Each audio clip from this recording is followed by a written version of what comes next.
or whoever is watching this. Today I will be doing my Wonder Indiana project. The site that I chose today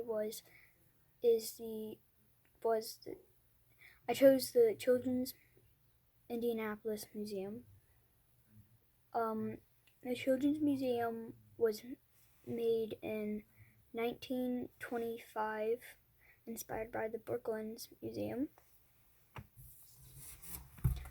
As you can see right here, I have a sort of timeline, not really, but here's where it started. At the very top it says, inspired by a visit to the Brooklyn Children's Museum in Indianapolis, socialite and education advocate Mary Carey convened a meeting of civic leaders in April 1925 that led to the formation of the Children's Museum of Indianapolis, housed initially in a rented carriage house in Delaware and 14th Streets.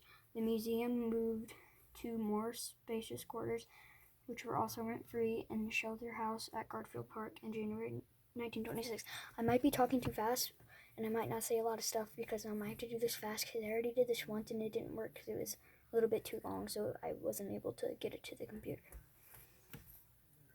From such early donations as a porcupine fish and an arrowhead, the Children's Museum of Indianapolis actively built a permanent collection with a special focus on natural history and world cultures. As one of the few children's museums that collected objects and used them as the basis for the exhibits, the others then in existence mostly borrowed objects for their exhibits. The Children's Museum developed a reputation for innovation. In 1949, the museum opened its new prehistory gallery. Its centerpiece was reproduction of an 18-foot tall ground sloth, an animal that roamed North America during the Ice Age. It was dubbed Diana the Dinosaur by young visitors, despite the fact that dinosaurs had disappeared millions of years before ground sloth's time on Earth, remained popular with visitors for many years. Under Mildred Compton's leadership, the museum opened its first dedicated museum building in 1976. The Reuben Wells and Denzil Castle joined the museum's collection, and movie theater was founded. The Children's Museum also received accreditation from the American Alliance of Museums in 1970, the first Indianapolis museum to do so. The Reuben Wells arrived in May '68 with great fanfare. It was pared down Mendrian Street to its new home at the Children's Museum. The 1976 building was built around the 55-ton engine that originally operated in Madison, Indiana.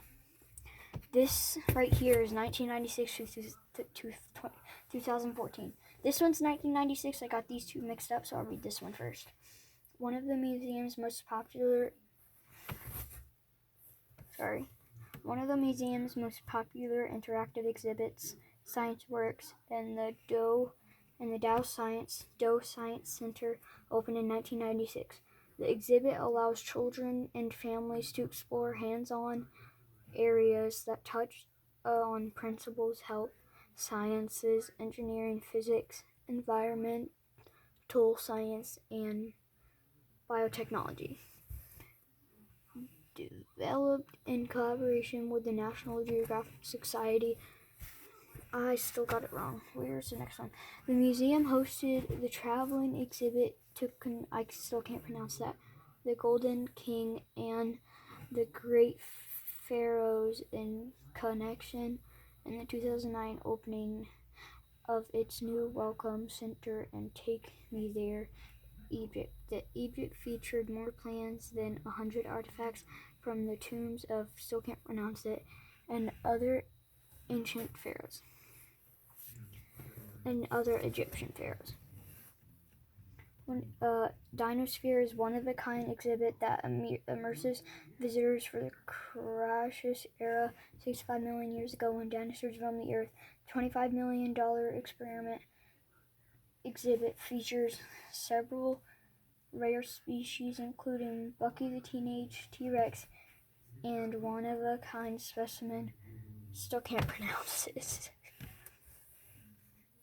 Great Museum advocate Spencer Hahn, his mother, Eric Hahn and Children's Museum President and CEO Jeffrey Prussian, after receiving the National Medal for Museum and Library Service presented by First Lady of the United States Michelle Obama to run in the White House on May 8, 2014. Here are some pictures. I have the title. This one is the Tower of Toy Dinosaurs. I've been to the Children's Museum once, but I never got to see that. That looks really fun to see.